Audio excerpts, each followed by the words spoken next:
Hey Addicts, welcome back to another TV show review. This time we're taking a look at Kingdom Season 2, and man, I've been looking forward to talking about this ever since we saw the last episode to the first season, which by the way, if you guys have not seen that video, it is our most viewed video, and also if you just haven't watched the first season in general, I recommend checking it out, so I'll link that up in a card. If you're a returning, I guess, viewer to the series, I do recommend that you go watch like a recap video, because since it has been a while, I think it's really important to, at the very least learn or at least remember the names associated with the characters and maybe the relations that they have, because obviously the family tie back and aspect of the royal family and then the clans that are associated with it are important for, I would say, the majority of this season, because it is half of the show essentially.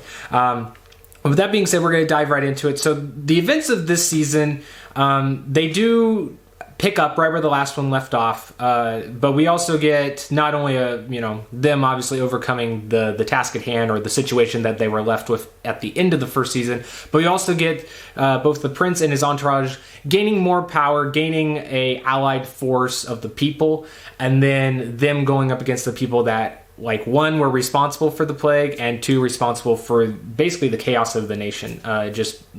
Both the plague and outside of the plague events. And on the flip side of that, we do get a focus on seeing what makes the virus work, how, like, what's all going on with there, how it's evolving, how it's changed from, previous, I guess, not incarnations, but just previously seen versions of the virus in this world, which they go through in terms of flashbacks.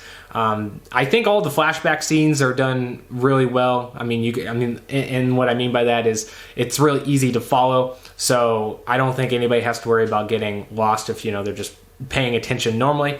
If you're somebody that does have problems with that, though, just keep in mind it does bounce around the timeline. So I will say, because again, like I mentioned, the first episode focuses on that situation that they were in right at the end of the last season, right? So that basically lets the second season, start off with explosive action with zombies, and they do a lot of cool stuff with this. We get to see more use of kind of their time period weapons. So we get cannons, we get artillery, we get some more uses of forts and how the walls and stuff like that play into it. And those are all really cool aspects that they throw in here. I think probably some of the best things are at the beginning, and just seeing the choreograph, movements or fights or scuffles, I should say, they have with the zombies at the outer levels of their, like, brigade or line. And there's just some really cool visuals. I won't go into detail about it because I'm sure you should check out the show. But needless to say, very cool stuff with that side. We also, like I said, get more focus on the workings of the virus. So I find that very interesting, because in this series, they really do a good job of making the virus their own thing. So it doesn't really feel like a generic or just another zombie show. They really put in elements in there that I think really elevate it to something just more than a zombie show, or just the standard zombie show. And I think some people might think that it strays a little too far away from maybe the norm zombie formula, but I think it's for the better. I think they really do some good things in there that make not only the zombies act a little bit different, but I think also some really cool ways that they are also able to interact with the virus. So this kind of gives it a little bit more of a quote-unquote realistic, or maybe a more believable sense, in that this virus and plagues going around, and they're able to do things outside of just lopping off their heads or corralling them into an area. So I really do like that approach. Another thing that I think is a huge standout in this is the characters. They did a really good job of making each of those characters likable or hateable in their respective categories. Obviously the villains you're gonna despise, and I think they do a great job of building on that. So we get more interactions with them, we get to see some more relationships, or I guess just seeing how people have built those in terms of flashbacks, or just how the dynamic they may have with some other characters. And I think also the other thing that really makes the characters really likable, and I think also with the story just making it more enjoyable as a viewer, is that the characters are smart, right? In the first season, it was all about them learning about what's happening and knowing that there is a crisis at hand. In this second season, I think they really sell that by, giving the characters that have already been through the events of the first season, knowing how the virus works, knowing how to take care of it, and also, even outside of that, I guess before I move on to that, just saying that, they do some of this, like, if somebody gets bit, right, and they're moving around in the scuttle of battle, they'll just, kill them right there because they know they're going to turn. So I like little bits of that, how they showcase that. They also do it in other areas, too. Like, for instance, in some of the characters being smart, there is a... and this isn't a big of a spoiler, I'll try to keep it generic so you don't get too much information, but there is a scene where there's two characters, and one character has something in their possession that is like a huge clue to what's going on in the capital, or like in the royal area. And the other character in the room, because of their background and everything, would know that is something that, it would be too obvious for them not to pick up on.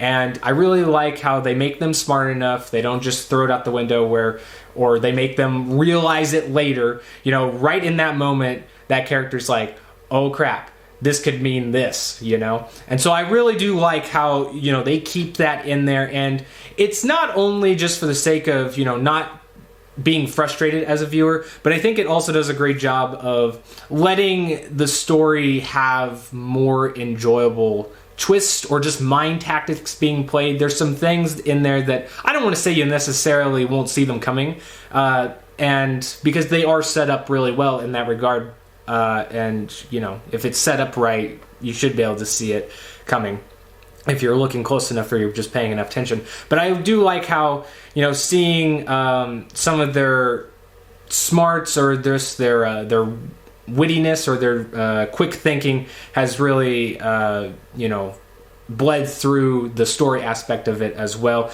Even some elements that, for instance, if a character does something that you initially think is kind of dumb, it is kind of explained. Even if it is an explanation that it was an emotional reason why they didn't act upon it. So, needless to say, regardless of, if a character was maybe not using the right judgment, they were aware of it and they had their own reasons for why they didn't do it. And I think all the reasons that they do give in those instances are in tune to how the characters are written and how they would act in that situation. Now, the one last thing that I will say that is a plus in my book is, the death. No one is safe. There is a lot of characters that you have gotten introduced to in the first season that, they won't make it out in the second season. And I think that's something, especially for the type of show that it is important because, with as many as they're facing and, not only the zombie threat, but also on the royal side and the human side of things, it just makes sense not everybody's going to get out. And I think they really do a good job of bringing the deaths in there that do have weight and they have meaning and they also push the plot forward. But they also, can depict that this world's anybody could really get killed, even if it's not from a zombie thing. Now, I will say, out of the season, there is two things that I do find that are a negative, at least in my book, that I didn't necessarily find all that enjoyable. And one of them is kind of on the last two episodes, it's kind of more so on the back half of the season, and then one is straight up the last episode.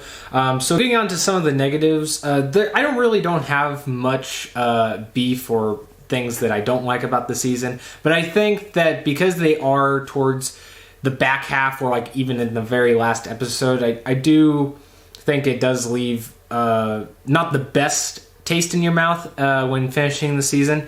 One of those things is more of a subjective thing, and it is a more minor thing, but I thought I'd mention it because I know some people, maybe most people out there are like myself, and it's revealing to maybe ends to certain villains or antagonists. And to me, I think in this season, the way that some of those storylines end out for the villains, I think it's done in a more poetic way. So as somebody, for me, I really do enjoy more of the hands-on, like, you got to get the worst that you can possibly get because that's how karma does it. And I think, you know, even if it's done by the hands of the protagonist or somebody that does have a beef or a connection to those people, I think it even elevates it even more. And that way it's satisfying, but also it gets like the poetic side of it also. But for me, I just feel like some of that was not as rewarding as it could have been. Even one of the ways that you think the way that they end would be really cool and really brutal, they don't really showcase it in the way that they filmed it. So for one of those, I think it should have been filmed a little bit differently to give the satisfaction part. And then on the other one, I feel like there definitely should have been maybe some different work there, but it makes sense overall. It's not at the fault of any of the writing. It's just for me personally, I was like, well, I wish we could have seen more in that department. Another negative though I have is in the last episode, it's an hour long. So after the 30-minute mark, which the first 30 minutes of that last episode, great, I love it. After that point, it goes into kind of how they're going to tie up the season. And because of certain events, those lead into time skips, which not a big fan of time skips, but I like the story that they're kind of alluding to at the point of the time skip and after that, going into the next season. But the events that lead up to the time skip, I think, really, they almost make some of the previous things that have happened in the story kind of worthless or just kind of bittersweet. But again, it's not something that I'm against, like a bittersweet ending. You know, if you have like an ending where like they won, but there was, you know, some consequences, that's fine. But I think the reason why it doesn't necessarily work in my book is because they kind of give this impression that they feel like they were backed into a corner, so there was only one way to solve the issue that leads into the time skip. But to me, like, you know, it doesn't really feel like that was the case. It feels like they could have done a lot more and justified going a different route. But I guess, you know, again, that'll probably be up to each their own. I am curious, though, if that is something that most people liked or didn't like. I think that one is going to be probably the more divisive one out of this whole season. Probably the only thing that's really divisive. But regardless of that, I still really liked the season as a whole. I think the 6th episode, you know, close to an hour each episode, is a very good way to structure this show. It feels like I got a lot of story, you know, that I was able to experience, and it was just at that right spot where it wasn't too long, it wasn't too short. It was, you know, it was just right. So for that, I'm going to give it an FFA, which if you're new here, that's like a 9 out of 10. I really did love it. It is, I would say, in the top 5 shows on Netflix easily.